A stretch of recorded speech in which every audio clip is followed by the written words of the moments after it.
Brother Rahul medical কলেজের গেটে এসে এক রিক্সা চালককে ডাক দেয়। রিক্সা চালক সজল যে না ব্রাদারের সামনে এসে দাঁড়ায়, সজল দেখতে পায় ব্রাদার রাহুলের পাশে রিপা দাঁড়িয়ে। রিপা এবং সজলের চোখাচোখি হয়। তারা দুজন যেন দুজনকে চিনতে পারলো। এই রিপাই একদিন এই রিক্সা চালক সজলের স্ত্রী ছিল। এই ওঠো, রিক্সা ওঠো। তারপর রিক্সায় দুজন উঠে চলতে থাকে। আমার লাস্ট সেমিস্টারের ফি জমা দিতে হবে। আমার কাছে সেমিস্টার ফি বাবদ মাত্র 10,000 টাকা আছে। এখনো 30,000 টাকার মতো ঘাটতি। তুমি দেখো না 30,000 টাকা কোথা থেকে ম্যানেজ করা যায় কিনা। এই কথা শুনে ব্রাদার রাহুল খেপে যায়। তোমার সেমিস্টারের ফি জোগাড় হয়নি তাতে আমার কি? আমি কোথা থেকে তোমাকে 30,000 টাকা জোগাড় করে দেবো? এমনিতেই তুমি আমার ঘাড়ের উপর চেপে বসে আছো। সারা মাসের ঘর ভাড়া বাজার খরচ কত হয় সে ধারণা তোমার আছে?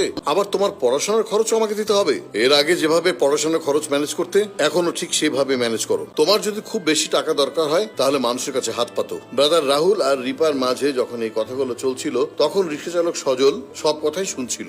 স্যার, আপনারা যে কথাবার্তা বলতেছিলেন তা সম্পূর্ণ আমি শুনছি। আপনাদের যদি কোনো আপত্তি না থাকে তাহলে আমি সাহায্য করতে পারি। এই বলে সে লুঙ্গির ভাঁজ থেকে এক বান্ডিল টাকা বের করে। এখানে 30,000 টাকা আছে। এই বান্ডিলটা আমি আপামনির দিতে চাই, তার যদি কোনো উপকার হয়। আরে আমি তোমার টাকা নিব কেন? তোমাকে আমি চিনি না, জানি না, আর তোমার কাছ থেকে চাইলে তো আমি টাকা নিতে পারি না। আর তুমি কেনই বা আমাকে টাকা দিতে চাচ্ছ? স্যার, যদি জানতে চান কেনই আমি টাকা দিতে চাইতেছি তাহলে একটা গল্প শুনেন। গল্পটা আমার নিজের জীবনের। আমি একটা মায়ারে খুব ভালোবাসতাম, ভালোবাসা বিয়াও করছিলাম। মায়াটার শখ ছিল পড়ালেখা কইরা তারে আমি ওকালতি পড়ানোর লেগা ভর্তি করেছিলাম। 3 বছর সে পড়াশোনা করছিল, আর এই 3 বছর আমি তার সমস্ত ব্যয়ভার বহন করছি।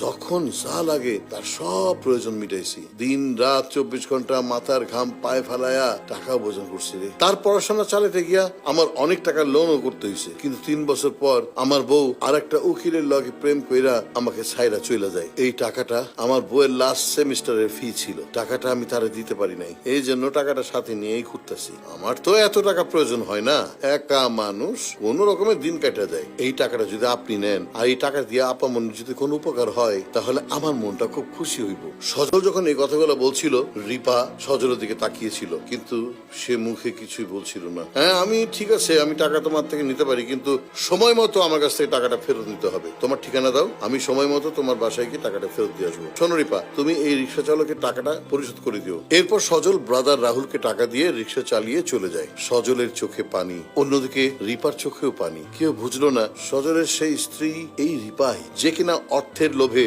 একদিন সজলকে ছেড়ে চলে এসেছিল। যে সুখের আশায় একদিন রিপা সজলকে ছেড়ে এসেছিল, সে সুখ কি পেয়েছে সে? এভাবে কি সুখী হওয়া যায়? কারো মনে দুঃখ দিলে স্বয়ং বিধাতাও খুশি হন না। প্রিয় দর্শক, ভালোবাসা সকল দুঃখকে ভুলিয়ে সুখের আভাস দেয়, তবে সে সুখ সবার ভাগ্যে থাকে না।